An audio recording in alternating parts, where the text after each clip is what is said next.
Domingo, dia 25 de julho, aqui estou eu novamente para mais um dia de Mercado Flash. O Igor Gonçalves gostou tanto da minha prestação de ontem que decidiu dar-me mais uma oportunidade. Posto isto, vamos lá então falar do mercado de transferências num dia relativamente calmo em Portugal e lá fora, mas ainda assim com algumas coisas para falarmos. Por cá, começamos pelo Futebol Clube do Porto, já que o dia de ontem não trouxe grandes novidades em relação aos Dragões e assim não podemos ser acusados de clubismos, não é? Hoje trago o nome de Fernando Andrade, avançado dos Dragões, que tem estado em destaque na pré-temporada, mas que interessa ao Al Fayha, da Arábia Saudita. Ainda não se conhecem os valores, mas diz-se que esta equipa, que recentemente foi promovida ao primeiro escalão do futebol árabe, tem uma proposta atrativa para contratar o brasileiro a título definitivo. Fernando Andrade, recorde-se, foi contratado em janeiro de 2019 ao Santa Clara, mas teve apenas uma época na equipa principal dos Dragões, acabou por ficar um pouco marcado também pela grande penalidade que não marcou na final da Taça Portugal frente ao Sporting. Nas últimas duas épocas esteve na Turquia, mas não ficou e acabou por regressar aos Dragões, que depois da saída de Marega e com Luís Dias ausente na Copa América, têm dado uma oportunidade ao avançado brasileiro, que até já marcou 2 golos na pré-época. A situação está a ser estudada pelos Dragões, isto porque as boas exibições de Fernando Andrade são favoráveis à continuidade, mas com esta proposta atrativa e com o regresso de Luís Dias, o avançado brasileiro ainda pode sair, sendo que tem contrato com os azuis e brancos até junho de 2023. Passamos agora para o Sporting, onde a principal novidade é o aparecimento de um novo interessado em Sporar. Depois de aparecer em clubes do futebol turco e russo, agora é a vez do Feyenoord. Segundo o jornal Record, o emblema de Roterdão está interessado em contratar o avançado esloveno para colmatar a saída de Steven Bergwijn para o Ajax. Foi uma questão que foi aqui falada e que levantou na altura muita polémica. Sporar não conta para o Sporting, está mesmo a trabalhar sozinho, depois de ter sido emprestado ao Sporting Braga na segunda metade da época, todos se recordam, envolvido no negócio de Paulinho. Apesar de não contar para os Leões, a venda de Sporar não parece fácil, isto porque o Sporting e a direção presidida por Frederico Varandas não pede pouco, pede 7,5 milhões de euros por um avançado de 27 anos que em Portugal fez um total de 14 golos em 59 encontros.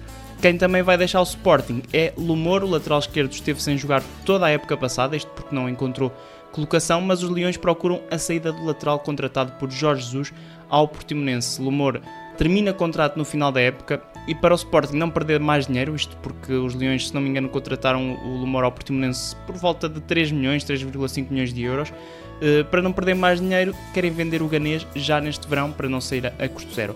Para já, o Ferencváros da Hungria é o grande candidato à contratação do internacional ganês de 24 anos.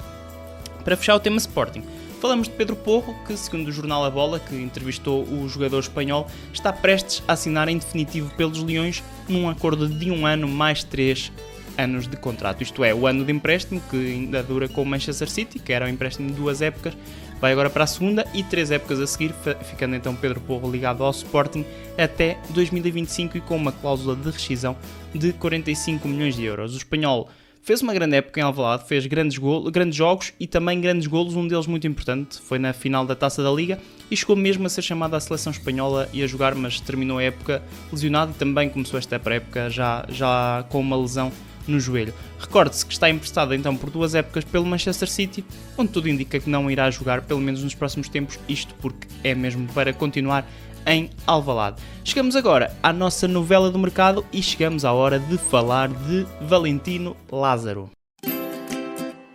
Pra você, senhor Fernando, sua insolente. Ai, dá pra ver que você tá bem atrasada nas notícias, tarântula venenosa. Sai, assim não... Para!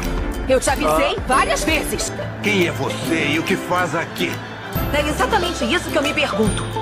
Quem é você e o que faz aqui? Sou o Rodrigo Gavilã, eu sou o capataz. Já aqui falámos várias vezes do interesse do Benfica no lateral austríaco e esse interesse mantém-se, mas agora há um concorrente de peso.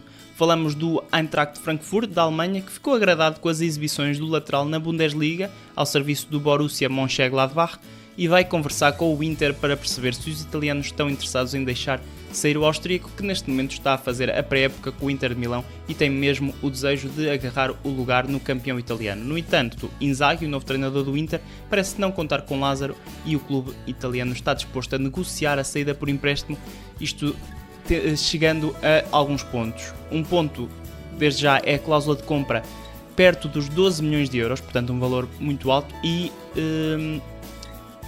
o Eintracht Celeste entra aqui no negócio com o Benfica, ou na luta com o Benfica, sendo um clube com um poder económico, não é um clube da Bundesliga, por um jogador que vai sair caro, porque para além desta cláusula que o Inter quer impor de 12 milhões de euros na contratação, há também uma cláusula, um pagamento de 2 milhões de euros pelo empréstimo, fazendo assim um valor de 14 milhões de euros para a contratação de Lázaro, que a juntar a tudo isto recebe 2,2 milhões de euros limpos por temporada. Portanto, aqui um alvo que é alvo do Benfica, é uma posição que os encarnados querem reforçar, mas que tem agora concorrência de peso e que custa muito dinheiro. Ainda nos encarnados falamos de Caio Jorge, que tem sido apontado pela imprensa brasileira ao Benfica. O avançado de 19 anos do Santos está em final de contrato com o clube da Vila Belmiro e tudo indica que venha mesmo a deixar o futebol brasileiro.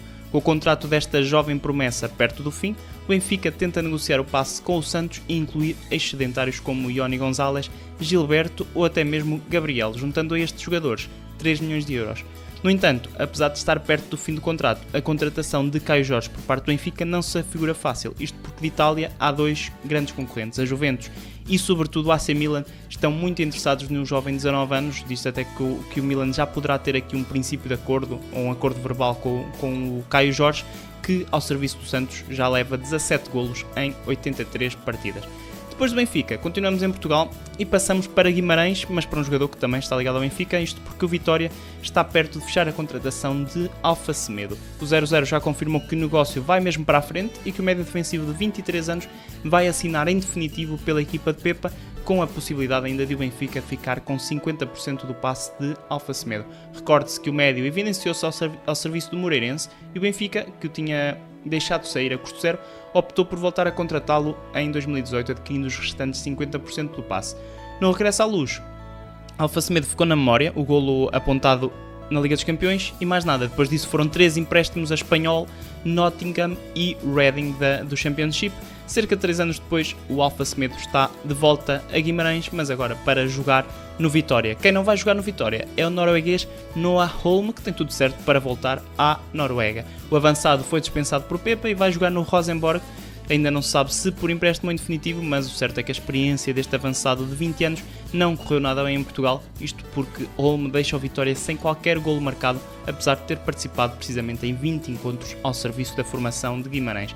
Ainda em Portugal damos conta da contratação de Ordaza, um avançado israelita que assinou pelo Aroca até 2024. O Ordaza é um jogador de 22 anos, internacional sub-21 por Israel, foi contratado ao Hapoel Kfar Saba, onde na época passada realizou 29 jogos e apontou 2 golos. E por falar em golos, terminamos a nossa ronda por Portugal com um avançado que está perto de deixar o futebol português. Falamos de Anderson Oliveira, brasileiro que vai deixar o Famalicão. A confirmação foi dada mesmo pelo treinador do Famalicão, Ivo Vieira, e ontem no final do jogo da Taça da Liga já foi claro que Anderson estava a despedir-se do Famalicão. Um jogador que sai aos 23 anos, ele foi muito importante para o Famalicão na altura da subida, e especialmente também na época de regresso da Primeira Liga. Recorde-se que foi um jogador muito importante sair do banco, com golos muito importantes. Depois de 4 épocas em Famalicão, então Anderson Oliveira deixa o clube com um registro de 26 golos em 115 partidas, sendo que tudo indica que vai rumar ao futebol chinês. Lá por fora temos 3 notícias, mas todas envolvem portugueses. Começamos por falar de Ronaldo, isto porque depois da notícia de ontem, que aqui demos conta, Nedved voltou a vir a público para garantir a continuidade do internacional português. Não é a primeira vez que o vice-presidente da Juventus tem declarações deste género, sendo que o checo voltou a confirmar que a Juventus quer continuar a contar com o internacional português, que ainda ontem foi associado pelo Corriere dello Sport ao Paris Saint-Germain. Ainda em Itália, José Mourinho procura um reforço para o ataque e esse reforço pode vir do futebol russo. Isto porque Sardar Azmoun tem sido apontado com muita insistência à Roma. O avançado iraniano está há 3 épocas no Zenit e está a arrancar para uma 4ª, sendo que até já marcou um golo no único jogo que fez esta temporada. É um avançado goleador que já leva 53 golos em 84 jogos pelo Zenit e termina contrato no final desta época. Ainda assim, esse facto não ajuda a que o negócio seja fácil, isto porque o técnico português tem a concorrência do Bayer Leverkusen, que já falámos aqui que investiu 30 milhões de euros no central, e está disposto a oferecer 20 milhões de euros por Sardar Azmoun, apesar de então o iraniano terminar contrato no final de 2022, mas nem assim o preço do iraniano baixa. Para fechar, damos conta de 2 reforços confirmados no Fulham de Marco Silva, um deles bem caro e outro a custo zero. Paulo Gazzaniga, guarda-redes argentino que passou vários anos no Tottenham e que na época passada esteve emprestado ao Elche, estava livre e assinou até 2023 pelo Fulham, enquanto Harry Wilson, médio galês do Liverpool, que na época passada esteve cedido ao Cardiff, assinou até 2026 e custou 12 milhões de euros aos londrinos, que estão então de regresso ao Championship. E é com estes milhões ingleses que me despeço, com votos de um bom domingo e de uma excelente semana, se possível na companhia do 00 e do Igor Gonçalves. Quanto a mim, já sabem, meu nome é Hugo Filipe Martins e para mim o mercado é uma parte relativamente gira do futebol.